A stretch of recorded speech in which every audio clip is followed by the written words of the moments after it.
مدرسہ فاطمۃ الزہرا طالبات اور مدرسہ تجوید القرآن روڈ عثمان والا کے پلیٹ فارم سے روزانہ کی بنیاد پہ انشاءاللہ قرآن کریم کا ترجمہ تفسیر کے ساتھ ہم پڑھیں گے، سمجھیں گے۔ دعا ہے اللہ تعالی ہم سب کو قرآن اور حدیث کی تعلیمات پر عمل پیرا ہونے کی توفیق عطا فرمائے۔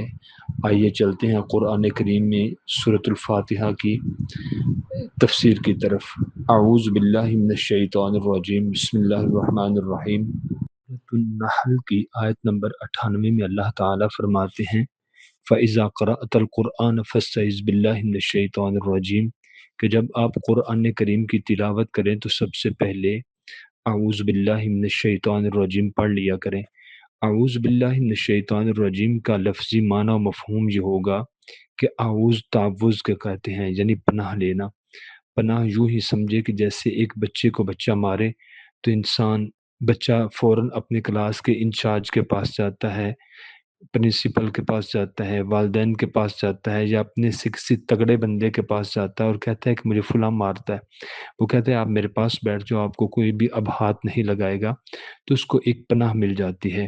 تو دنیا میں سب سے بڑا انسان کا جو دشمن ہے وہ شیطان ہے، اور جو سب سے بڑی مضبوط پناہ ہے وہ اللہ تعالیٰ کی ذات کی ہے۔ تو انسان کہتا ہے اعوذ باللہ، اے اللہ پاک میں تیری پناہ پکڑتا ہوں۔ من کا لفظی معنی ہوتا ہے سے، لیکن چھوٹی بریکٹ میں ہم یہ لکھیں گے شر سے۔ کس کی شر سے؟ الشیطان الرجیم، شیطان مردود کی شر سے۔ یہ جو شیطان مردود ہے اس لفظ کو بھی آپ پہلے سمجھ لیں۔ تو جو شیطان رجیم ہے، رجیم کا لفظی معنی ہوتا ہے کسی کو پتھر مارنا، جیسے رجم کرنا، کسی کو پتھر مارنا۔ تو دھتکارا ہوا، نکالا ہوا، پتھر مار کر نکالا ہوا، یعنی کہ اللہ تعالیٰ نے اس کو آسمانوں سے نکال دیا تھا۔ تو چونکہ یہ آسمانوں سے نکالا ہوا ہے اس لیے شیطان رجیم ہے، شیطان دھتکارا ہوا، نکالا ہوا۔ اعوذ باللہ من الشیطان الرجیم پڑھنا اس لیے ضروری ہے کیونکہ جب انسان اعوذ باللہ من الشیطان الرجیم پڑھ لیتا ہے تو انسان نے چونکہ قرآن کریم کی تلاوت کرنی ہے تو شیطان کہیں بہکا نہ دے، شیطان کہیں گمراہ نہ کر دے، شیطان کہیں توہمات اور وساوس یعنی وسوسوں میں نہ انسان کو ڈال دے۔ انسان کو کامل، اکمل اور مکمل ہدایت کی ضرورت ہے، تو اس کے لیے اعوذ باللہ من الشیطان الرجیم جب انسان پڑھے گا تو چونکہ یہ اللہ تعالیٰ کا حکم بھی ہے سورۃ النحل میں کہ آپ جب بھی قرآن کریم کی تلاوت کریں تو اعوذ باللہ من الشیطان الرجیم پڑھیں، تو اس لیے اعوذ باللہ من الشیطان الرجیم پڑھنا بہت زیادہ ضروری ہے۔ جہاں ہم گھر میں بچوں کی بھی تربیت کر سکتے ہیں کہ بیٹا جب بھی آپ کو کوئی کہے کہ قرآن کریم کا فلاں مقام سنائیں تو آپ نے مثلاً کو کہتا ہے سورۃ اخلاص سنائے تو فوراً ہی قل هو اللہ احد شروع نہیں کر دینی، بلکہ سب سے پہلے اعوذ باللہ من الشیطان الرجیم پڑھنا ہے، اس کے بعد بسم اللہ الرحمن الرحیم پڑھنا ہے، اس کے بعد پھر آپ قل هو اللہ احد والی صورت یعنی سورۃ الاخلاص پڑھ سکتے ہیں۔ اس کے بعد ہم چلتے ہیں بسم اللہ الرحمن الرحیم۔ باز عربی کا معنی ہوتا ہے ساتھ، اس کا دوسرا معنی ہوتا ہے پر، تیسرا معنی اس کا ہوتا ہے کو۔ تو یہ فکرے کی مناسبت پہ جا کے یہ الفاظ کے ساتھ یہ لفظ لگے گا، تو یہاں پر باز عربی کا معنی آ جائے گا ساتھ، بسم اللہ، ساتھ نام اللہ تعالیٰ کے۔ یہ جو با ہے یہ اپنے اندر معنی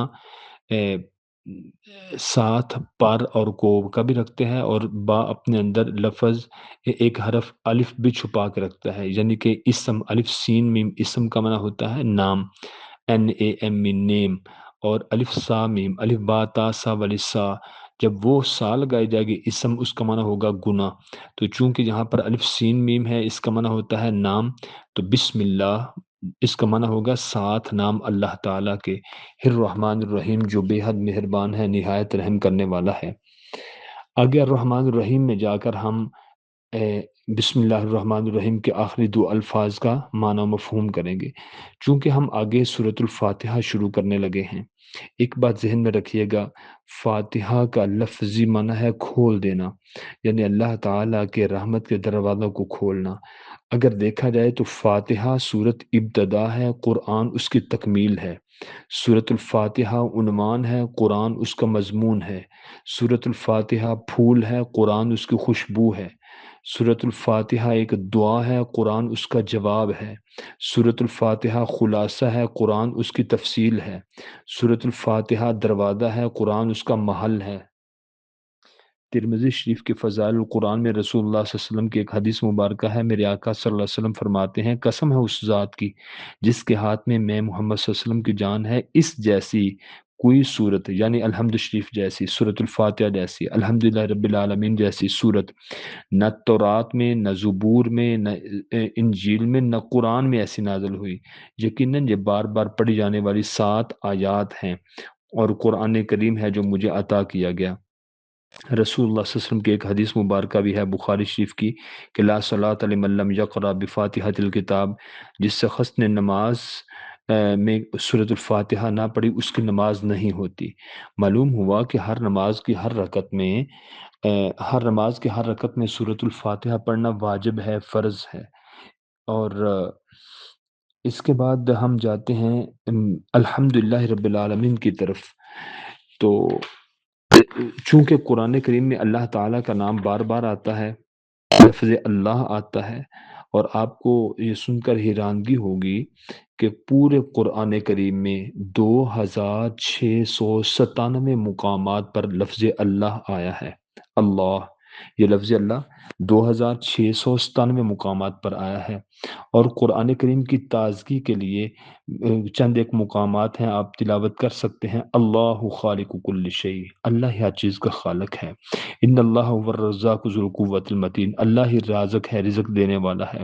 شہد اللہ انہ لا الہ الا هو، اللہ ہی معبود برحق ہے، اللہ کے علاوہ کوئی بھی عبادت کے لائق نہیں ہے۔ الا لہ الخلق والامر، اللہ ہی حاکم مطلق ہے اور خالق کل ہے۔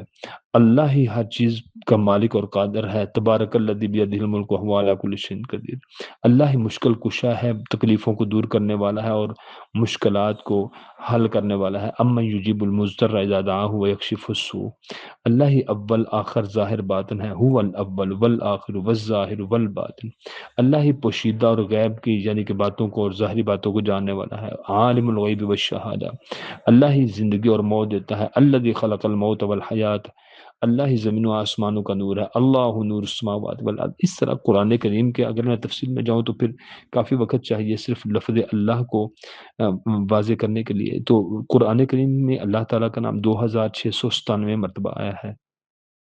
ایک بات اور بھی ذہن میں رکھیں کہ پوری کائنات کے اندر انتہا درجے کے کافر، مشرک، بدترین باغی انسان گزرے ہیں اور گزرتے رہیں گے، جن میں وہ لوگ بھی ہیں جو اپنے آپ کو داتا، مشکل کشا، موت و حیات کا مالک کہنے والے، انا ربکم الاعلی کہنے والا۔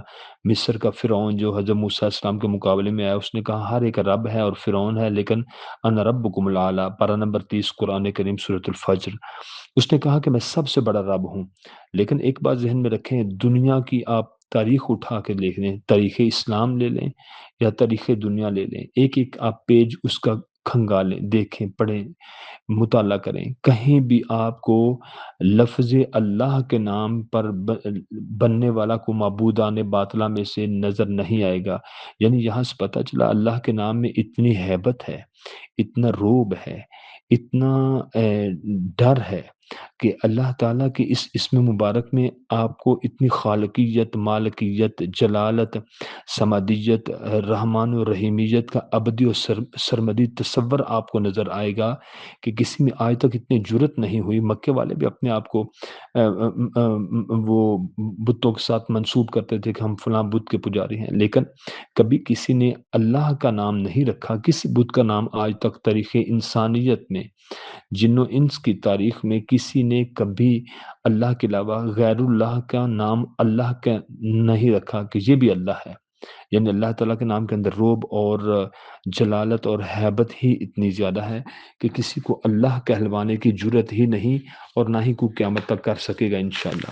ہم اپنے سبق کی طرف بڑھتے ہیں۔ الحمدللہ رب العالمین، تمام تعریفیں للہ اللہ تعالیٰ ہی کے لیے ہیں۔ یہاں پہ آپ جب اللہ کے لیے ہیں ٹھیک ہے، یہ معنی بھی ٹھیک ہے، لیکن جب آپ کہیں گے اللہ ہی کے لیے ہے، تو جب آپ لفظ کے اوپر ضرب لگائیں گے اللہ ہی کے لیے ہے، تو پھر آپ کا دل اور دماغ بھی آپ کو مطمئن کرے گا کہ آپ واقعی صرف ایک اللہ کی ہی عبادت کرتے ہیں، رب العالمین، جو تمام جہانوں کا رب ہے۔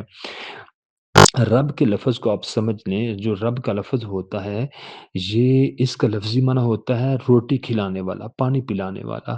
جب آپ عرب کے علاقے میں جائیں گے تو آپ وہاں پہ جائیں گے تو جو گھر کا سرپرست ہوتا ہے، جب جو گھر کا نگہبان، نگران یا وڈیرا ہوتا ہے، جو گھر کا سرپرست ہوتا ہے، جس کو ہم گارڈین بھی کہتے ہیں، وہ وہ اس کو جب بلاتے ہیں نا، کہتے ہیں یا تعارف کرواتے ہیں، کہتے ہیں یہ رب الدار ہے، یعنی گھر کا رب ہے۔ وہ حقیقی معنوں میں تو اللہ تعالیٰ کھلانے پلانے والا ہے، لیکن وہ مجازی معنوں میں لیتے ہیں، اس کا عکس لیتے ہیں۔ وہ کہتے ہیں کہ یہ رب الدار ہے، یعنی دار کا معنی ہوتا ہے گھر، تو رب کا معنی کھلانے پلانے والا، تو یہ ہمارے گھر کے لوگوں کو کھلانے پلانے والا ہے، یعنی یہ گھر کا رب ہے۔ تو رب کا معنی ہوتا ہے کھلانے پلانے والا۔ اللہ کے پیغمبر حضرت سلیمان علیہ السلام، انہوں نے ایک مرتبہ کہا، یا اللہ پاک تیری اتنی مخلوقات، میں تیری تمام مخلوقات کی دعوت کرتا ہوں۔ مفسرین قرآن نے لکھا کہ انہوں نے 3 مہینے کا انسان پیدل چلتا رہے، اتنا لمبا انہوں نے دسترخوان لگایا۔ دسترخوان لگانے کے بعد انہوں نے کہا، یا اللہ پاک اپنے تمام مخلوقات کو بھیج دے، لیکن اللہ تعالیٰ نے صرف ایک مچھلی بھیجی، وہ برتنوں سمیت، دسترخوان سمیت، سب کچھ سمیٹ کے اس نے نگل لیا، کھا لیا۔ تو حیران ہو گئے، اور مچھلی نے حضرت سلیمان علیہ السلام سے کہا، آپ وقت کے بادشاہ بھی ہیں، پیغمبر بھی ہیں، آپ کے پاس استطاعت بھی تھی، آپ کے پاس اتنا روپے پیسہ اور سب کچھ تھا، آپ نے اتنا لمبا چوڑا دسترخوان لگا کے ایک انسان پیدل چلتا رہے 3 ماہ کی مسافت میں، تو یہ میں نے سب کچھ کھا لیا، تو مجھے تو میرا رب اتنا ایک دن میں 3 مرتبہ کھلاتا ہے جتنا آپ نے مجھے ایک مرتبہ کھلایا۔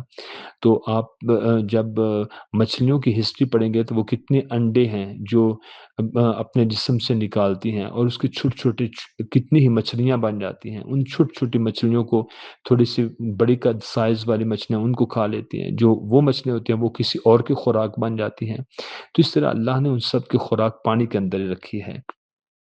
آپ آج دیکھیں کہ پتھر کے اندر کیڑا چاروں طرف سے بند چٹان کے اندر اپنی خوراک لے رہا ہے، مرغی کا بچہ انڈے میں پل رہا ہے، مچھلیاں دریا میں، پرندے فضا میں، درندے صحرا میں اپنی اپنی خوراک لے رہے ہیں، اور اپنے ماحول سے مطمئن اور خوش و خرم دکھائی دیتے ہیں۔ ہر دانہ اپنی آغوش میں زندگی، اور ہر بیج اپنے سینے میں نشو و نما کا سامان لیے ہوئے ہے، یہاں تک کہ پھول کی کلی کو جس ہوا اور فضا کی ضرورت ہے اسے مہیا کی جا رہی ہے۔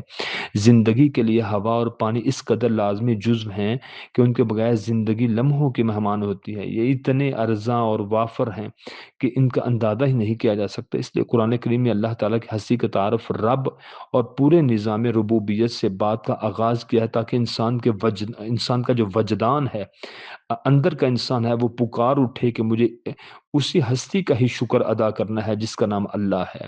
آج دنیا پہ لوگ کتنے ہیں جو پیر فقیر دربار، زندہ مردہ مجسمے، قبر اور مورتیوں پر جا کر اپنا ایمان ضائع کر رہے ہیں، اللہ کے ساتھ شریک کر رہے ہیں۔ اللہ کے قرآن کریم میں آیا ہے، علیہ اللہ بکاف عبدا، کہ اللہ اپنے بندوں کے لیے کافی نہیں ہے۔ قرآن کریم پارہ نمبر 29 سورۃ النوح، اللہ تعالیٰ فرماتے ہیں، مالکم لا ترجون للہ وقارا، اے دنیا کے لوگوں تمہیں کیا ہو گیا ہے، تم نے اللہ کے وقار اور اللہ کی عزت کو سمجھا ہی نہیں۔ تو معلوم ہوا جو صرف ایک اللہ کا سجدہ کرتے ہیں، اللہ کو ہی حاجت روا و مشکل کشا مانتے ہیں، گویا کہ وہ ایک اللہ کی عبادت کر کے اللہ کے وقار اور عزت کو سمجھ رہے ہیں۔ جو اس کے برعکس، اس کے الٹ کسی اور شرک کے راستے پر چل رہے ہیں، گویا کہ وہ اللہ کی قدر کو نہیں پہچانتے۔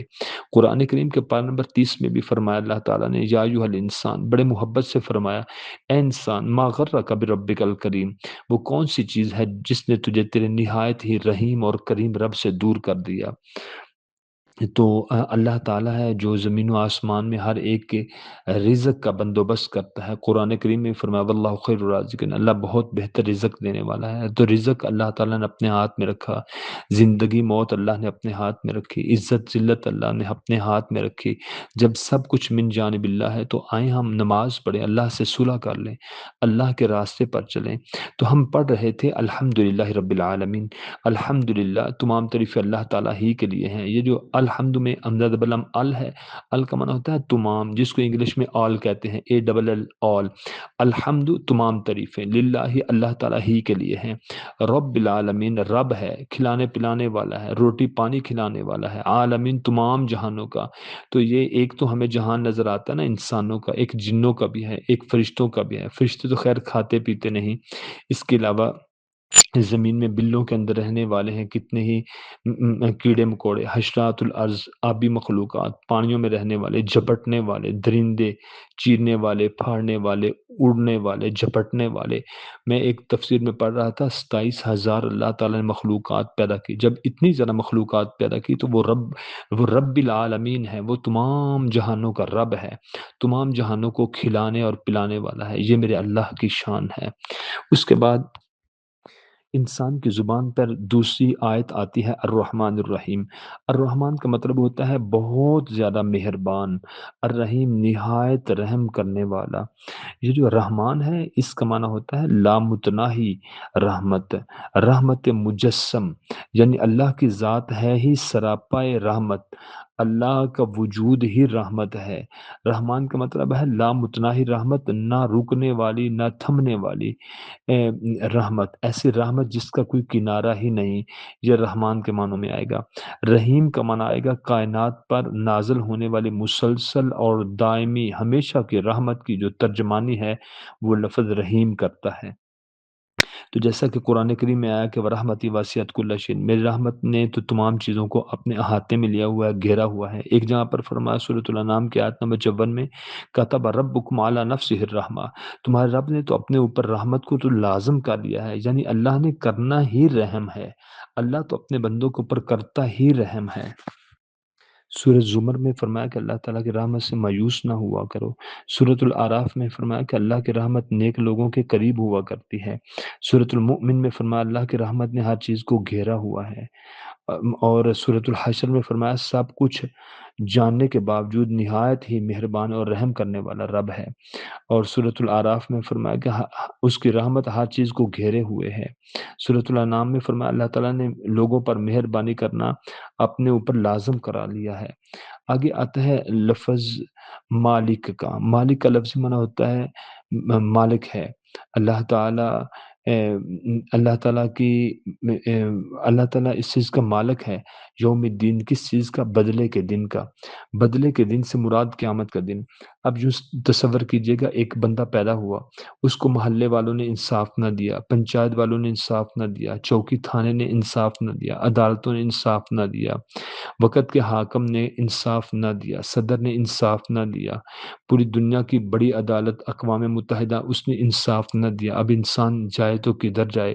اس کو کسی طرف سے بھی انصاف نہیں ملا اور وہ انسان ظلم کی چکی میں پستا ہی رہا، اور اس کے بعد انسان ایسے ہی مر گیا۔ کیا اس بندے کو انصاف کی ضرورت نہیں ہے؟ تو اللہ تعالیٰ نے اس کے لیے قیامت کا دن قائم کیا ہے۔ ایک حدیث میں آتا ہے اللہ تعالیٰ فرماتے ہیں، ایک حدیث میں آتا ہے رسول اللہ صلی اللہ علیہ وسلم نے فرمایا قیامت والے دن اللہ تعالیٰ دو بکریوں کو کھڑا کریں گے، ایک بکری سینگ والی، ایک بغیر سینگ کے۔ اس نے دنیا میں اس کو ٹکر ماری ہوگی، لیکن دنیا میں جو سینگ والی تھی اس کو بغیر سینگ کے کر دیا جائے گا، جو بغیر سینگ کے تھی اس کو سینگ والا کر دیا جائے گا۔ اللہ تعالیٰ فرمائیں گے اس کو ٹکر مار جیسے کہ اس نے تجھے دنیا میں ٹکر ماری تھی۔ ساری مخلوقات اللہ تعالیٰ کے اتنے بڑے عدل و انصاف کو دیکھ رہے ہوں گے، پھر وہ جو دنیا میں بغیر سینگ کے تھی اس کو سینگ ملے ہوں گے، وہ سینگ والی بکری کو جو آج معاشر کے میدان میں بغیر سینگ کے ہوگی اس کو ٹکر مار کے اپنا بدلہ چکائے گی۔ تو اس کے بعد کیا ہوگا؟ چونکہ جانوروں نے جنت میں نہیں جانا تو وہ دیکھتے ہی دیکھے زمین کے ساتھ ملیا میٹ ہو جائیں گے، یعنی منیمائز ہو کے زمین کا حصہ بن جائیں گے۔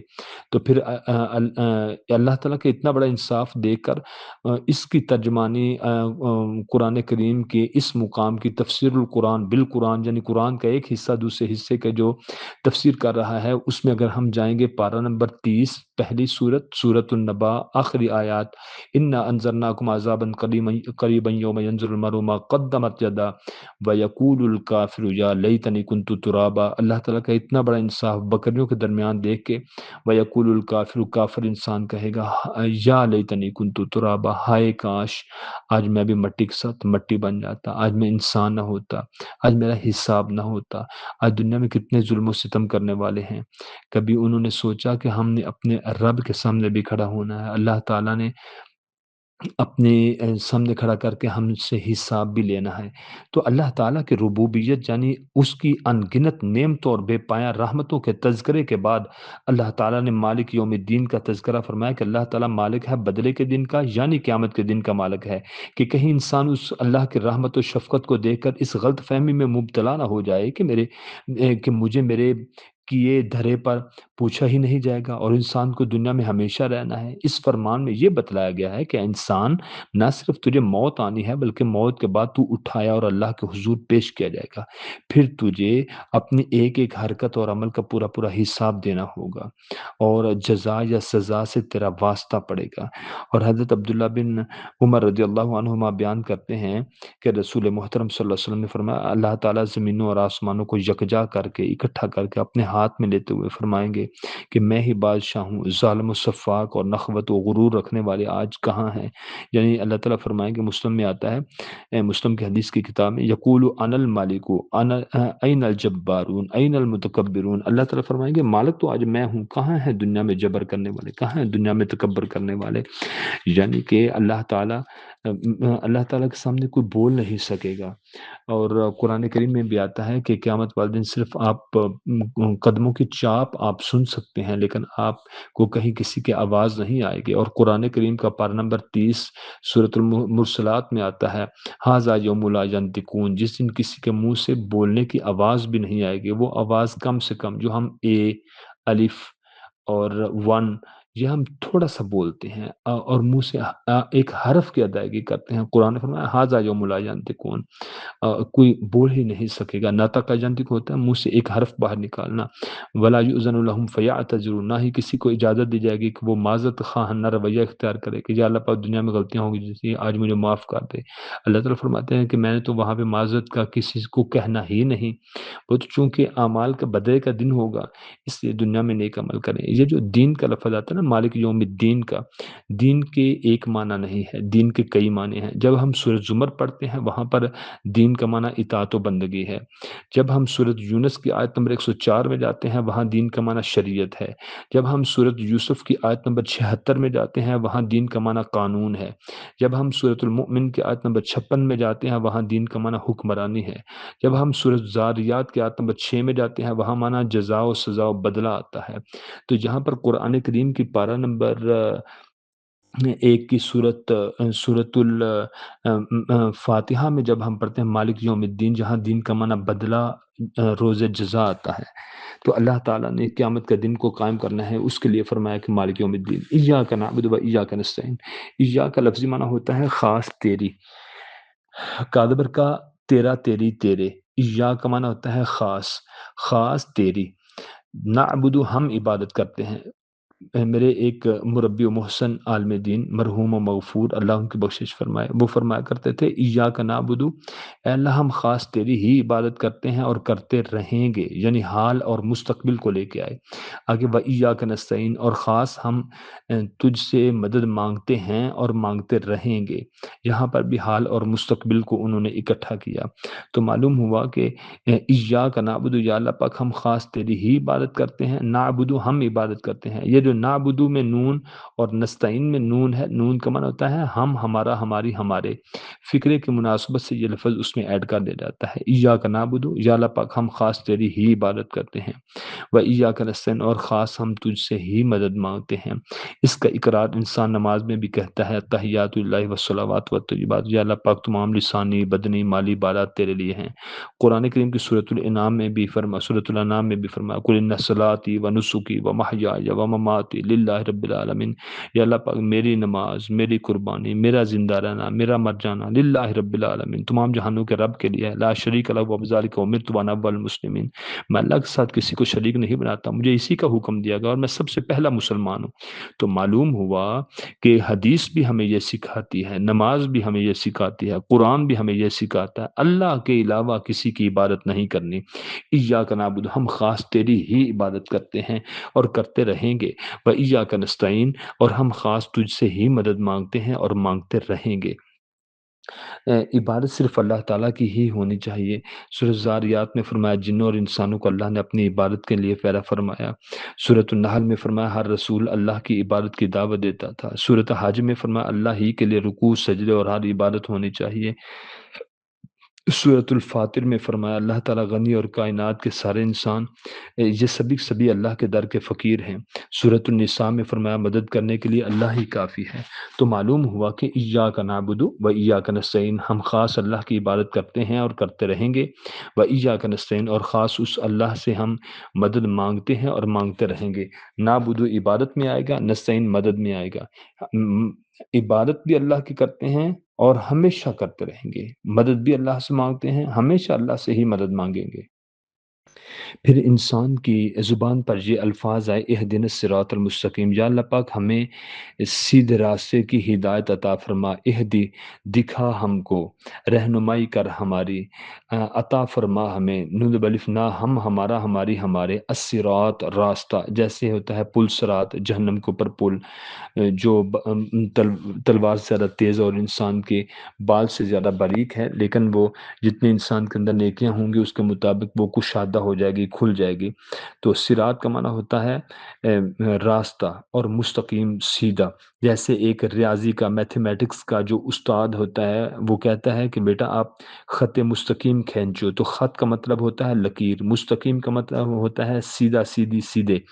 تو المستقیم سیدھا، تو اہدنا الصراط المستقیم، یا اللہ پاک دکھا ہم کو سیدھا راستہ۔ وہ سیدھا راستہ کیا ہے؟ وہ قرآن کریم نے تو واضح فرما دیا وَہَدَيْنَاهُ النَّجْدَيْنِ، ہم نے تو انسان کے دو راستے دکھا دیے۔ وہ دو راستے کون سے ہیں؟ قرآن کریم پارہ نمبر 30 کی سورۃ الشمس میں فرمایا کہ جب انسان پیدا ہوتا ہے تو انسان کے دل میں اللہ تعالیٰ نے فَأَلْهَمَهَا فُجُورَهَا وَتَقْوَاهَا، 12 قسمیں اٹھا کے اللہ تعالیٰ نے فرمایا، کہیں اللہ تعالیٰ نے اتنی قسمیں اٹھا کے نہیں فرمایا جتنی سورۃ شمس میں 12 قسمیں اٹھانے کے بعد اللہ تعالیٰ نے فرمایا کہ فَأَلْهَمَهَا فُجُورَهَا وَتَقْوَاهَا، ہم نے انسان کے دل میں فسق و فجور اور نافرمانیاں بھی بھر دیں پیدائش پر ہی، اور انسان کے دل میں وتقواہا، تقوی اور پرہیزگاری بھی رکھ دی۔ اب انسان کے پاس اختیار ہے، دنیا کی ہر چیز پیدائش ہی اللہ کے غلام ہے اور اللہ کے ذکر میں لگی ہوئی ہے۔ الم تر ان اللہ یسبح لہ من فی السماوات والارض، ہر چیز زمین و آسمان، چرند پرند، حیوانات، نباتات اور آسمان، زمین، پہاڑ، پتھر، پانی، سورج، چاند، ستارے، چرند پرند، تمام نباتات، مخلوقات اللہ کی عبادت میں پیدائشی لگے ہوئے ہیں۔ لیکن انسان کا معاملہ کچھ الگ ہے، جنوں کا معاملہ کچھ الگ ہے۔ قرآن کریم میں بیشتر مقامات آتے ہیں جہاں پر اللہ تعالیٰ نے جنوں اور انسانوں کو اکٹھا خطاب فرمایا، اور پارہ نمبر 21 کی سورۃ سجدہ میں فرمایا کہ لَأَمْلَأَنَّ جَهَنَّمَ مِنَ الْجِنَّةِ وَالنَّاسِ أَجْمَعِينَ، جنوں اور انسانوں کے ساتھ جو نافرمان ہے میں جہنم کو بھر دوں گا۔ پارہ نمبر 21 کی سورۃ سجدہ میں فرمایا۔ معلوم یہ ہوا کہ جب انسان پیدا ہوتا ہے تو پارہ نمبر 30 کی سورۃ شمس کے مطابق فَأَلْهَمَهَا فُجُورَهَا وَتَقْوَاهَا، ہم نے انسان کے دل میں فسق و فجور بھی رکھ دیا، نافرمانیاں بھی بھر دیں۔ اب چاہے انسان نافرمانیوں کی طرف چلا جائے، چاہے انسان تقوی اور پرہیزگاری کی طرف چلا جائے۔ آج انسان کو کہا جائے کہ آگ میں ہاتھ ڈالو، وہ کہے گا نہیں ڈالوں گا کیونکہ میرا ہاتھ جل جائے گا۔ جب انسان کو اتنی عقل اور اتنا شعور انسان کو یہاں پر ہے، تو پھر انسان جب نیکی کرتا ہے یا برائی کرتا ہے وہاں پر بھی تو انسان کا دماغ ہے جو تمیز کر سکتا ہے کہ یہ نیکی ہے یا برائی ہے۔ تو ایسے ہی انسان کو زندگی گزارنے میں بھی اختیار دیا گیا، جنوں کو بھی انسانوں کو بھی، کہ آپ نیکی کریں یا آپ برائی کریں، بدلہ تو اللہ کے سامنے پھر چکایا جائے گا۔ مجھے بخاری شریف کی ایک حدیث سے یاد آ گئی، رسول اللہ صلی اللہ علیہ وسلم نے فرمایا کہ کونو من ابناء الاخرہ، آپ آخرت والے بنو، ولا تکونوا من ابناء الدنیا، آپ دنیا والے نہ بنو۔ تو ہم کہیں تفصیل میں زیادہ نہ چلے جائیں، تو یہ جو ہے نا اہدنا الصراط المستقیم، صراط مستقیم، یہ صراط مستقیم کیا ہے؟ آج یہ سوال پیدا ہوتا ہے کہ آخر صراط مستقیم کیا ہے؟ ایک تو یہ بات ذہن میں رکھیں کہ انسان کو پیدائش سے لے کے وفات تک دنیا کی ہر نعمت انسان کو دی گئی، لیکن صراط مستقیم سیدھا راستہ، یہ سیدھا راستہ وہ چیز ہے جب انسان انابت کرتا ہے، اختیار کرتا ہے نا، اللہ تعالیٰ کے سامنے رجوع کرتا ہے، تو تبھی جا کے انسان کو صراط مستقیم ملتا ہے، اور صراط مستقیم سیدھا راستہ ہے۔ اور انسان تھا احمق تھا، جاہل تھا، انسان کو نہیں لا علم تھا، شعور نہیں تھا، اللہ تعالیٰ نے خود ہی سکھا دیا۔ اب ہر ایک عام سے عام بندہ بھی نماز میں کھڑا ہو کے کہتا ہے اہدنا الصراط المستقیم، یا اللہ پاک مجھے سیدھے راستے پر چلا۔ تو وہ سیدھا راستہ، وہ صراط مستقیم کیا ہے؟ آئیے قرآن کریم کی طرف۔ قرآن کریم اللہ تعالیٰ دو نبیوں کا تذکرہ فرماتے ہیں، ان ابراہیم، ابراہیم علیہ السلام، بے شک حضرت ابراہیم علیہ السلام، کان امتن، وہ امت تھے، قانتن، فرما بردار تھے، للہ حنیفہ، مکمل توجہ کے ساتھ اللہ کی عبادت کرنے والے یعنی حنیف تھے، وما کان من المشرکین، وہ مشرک نہیں تھے۔ ام، ان ابراہیم کان امتن قانتا للہ حنیفا ولم یکن من المشرکین، ولم یکن من المشرکین شاکرا لانعمہ، وہ اللہ کی نعمتوں کے شکر گزار تھے۔ اجتباہ، اللہ تعالیٰ نے حضرت ابراہیم علیہ السلام کو چن لیا، وہداہ، اور ہدایت دی، الی صراط مستقیم، سیدھے راستے کی طرف۔ پتہ چلا حضرت ابراہیم علیہ السلام کا راستہ کون سا تھا؟ صراط مستقیم کا۔ اب آ جائیے رسول اللہ صلی اللہ علیہ وسلم کی طرف۔